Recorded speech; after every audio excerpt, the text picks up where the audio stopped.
Sa mga ka-riders natin dyan, kung nasa Japan ka at dito sa mismo sa may Osaka, kung naghahanap ka ng mga parang moto market sa atin, Moto World, yan, dito yan, meron sa Nankai. After namin sa Daimaru, pumunta kami ng Nankai, yung bilihan ng helmet. Medyo malayo nga lang ang lakarin. Nagsakay kami ng Midosoji line, baba kami ng Umeda Station.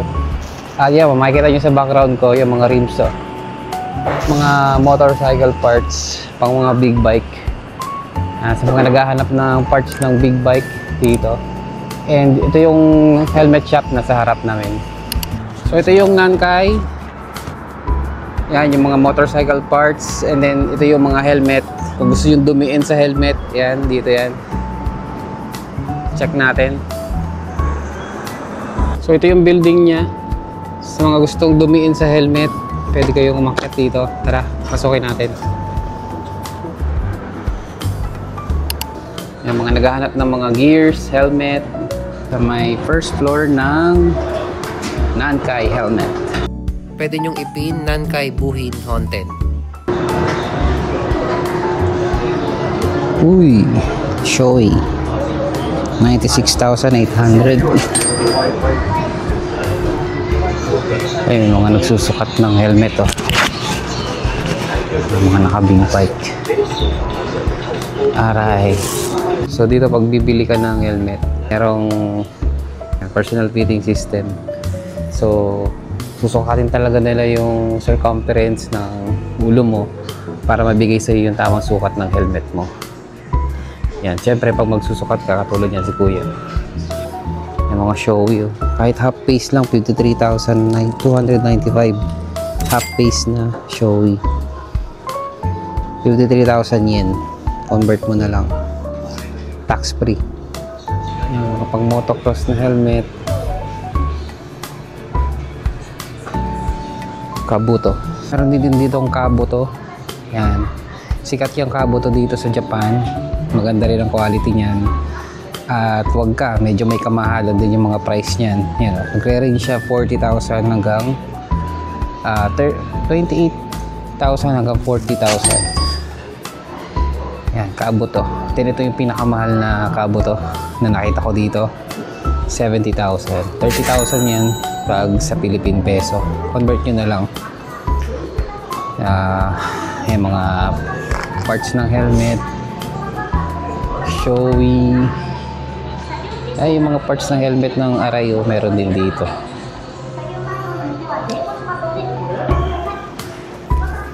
Ganda, oh. Ganda. Ito, gusto ko rin to. Half face na Shoei. Oh, di ba? Pang OBR. 29,150. So, around 10,000-12,000, ganun. Kayang-kaya na to, sa mga gusto ng Shoei na helmet. Diba?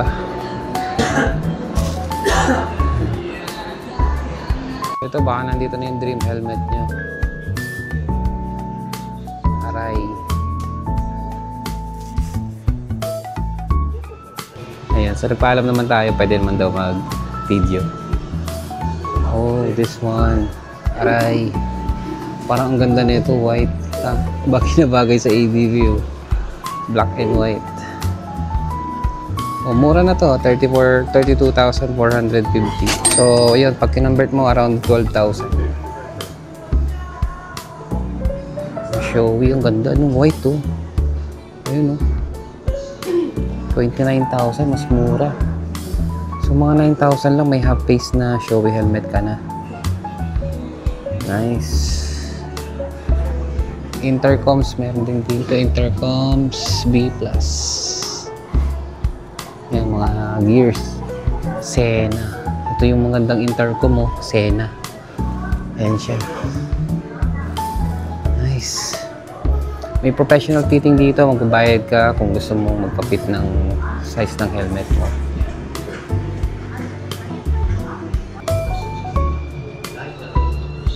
Ayan, Hornet ADV, oh. Shoei. Ayan, sa mga naghahanap ng adventure bike.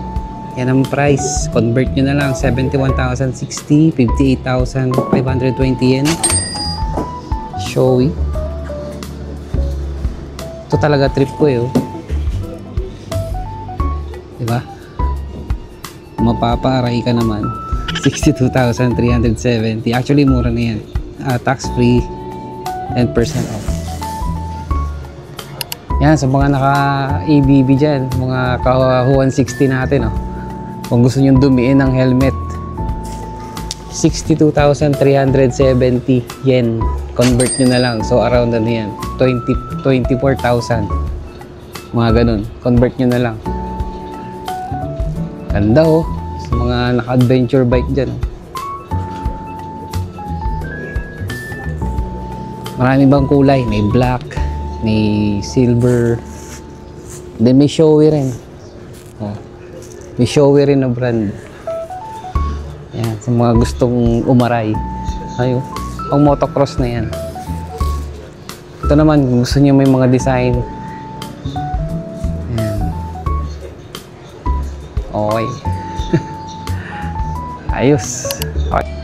So guys, meron pa dito, oh. X15. Ayokong hawakan eh, pero ang ganda niya. Kung alam niyo yung aray na nag-post sa group natin, meron ganito. Dito ay 82,280. So pag kinonvert mo, around 32,000 lang. Saka ito, alam ko may kagrupo tayo may nakaganito eh. Ibang kulay lang, pero yung design same lang. Dumidiin pala siya, oh. 32,000 yung kanyang helmet. Ito pa, oh, ganda. Aray, simple lang. Oh, mas mura, medyo mura-mura lang siya, 34,000 lang. Ayan, oh. 12,000 lang yan. Dami pa. Showy. Half face. Mga naghahanap ng half face. Showy, oh, ganda. Dito naman tayo sa third floor. Dito naman yung mga Bell, Simpson, Zenith, Zeus helmet. Then may mga pyesa din dito, may mga parts.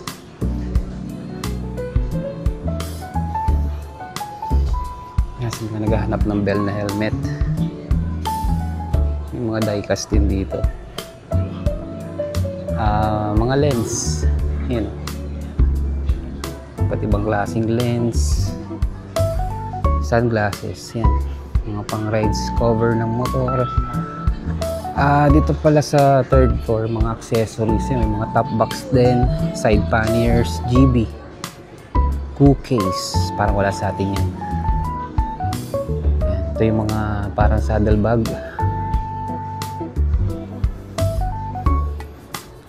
Marami pang gears dito. Akit pa tayo sa isang floor.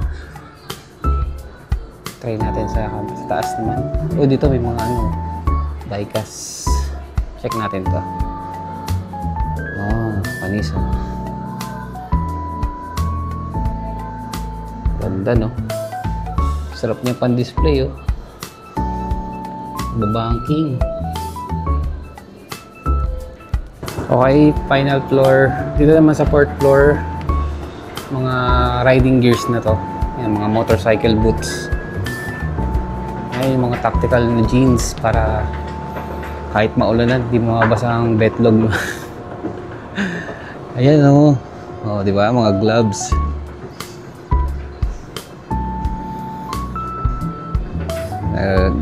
Naghahanap ng gloves, mga gears, jackets. Dito rin, sa fourth floor naman to.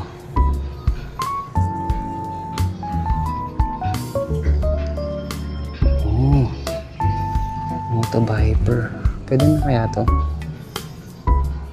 Check natin kung magkano. Baka maka-score tayo kahit gloves man lang. Wala eh, naubos na yung budget namin sa mga tour. Kasi first time namin ngayon sa Japan and wala sa budget kong bumili ng helmet. Total bago rin lang yung helmet ko, LS2. So wala pa akong balak bumili. And sa mga gears naman, kompleto naman ako sa mga gears. Kaya hindi ko pa kailangan ng mga ganyan. Unless magkaroon ako ng big bike this year. Ayun. So, big bike muna. So, yung mga jacket, oh. Yung mga full gears. Itong gusto ko yung mga pantalon eh. Kasi pagka maong lang, nababasa. Tapos ito yung mga maong na may padded na. Nice. Hanap tayo ng gloves, baka may sale. Alam ko ito, naka-sale yan eh. Check natin. Mga pang winter to eh. Pero check natin, baka meron tayong mabibili or may score kahit gloves man lang. So itong sample nito, 5,060 yen. Yan. Pagka kinonvert mo around 1918. Pero ayun o, parang siya, full mesh gloves. Yung mga naka-sale na gloves, puro mga winter gloves kasi malamig kasi dito sa Japan. So kailangan mo talaga ng mga parang popper na gloves. Yan o, panglamig talaga. Yan. Medyo mahal din eh, no? 12,980. Mga makakapal na gloves to eh. So yung nakita ko pinakamura na hindi naman ganun kakapalan. Nasa around 1,800 hanggang 2,000. Mga riding boots meron din dito. Riding boots oh. Tsaka na pag may big bike na tayo. Gaganda ng mga jacket oh.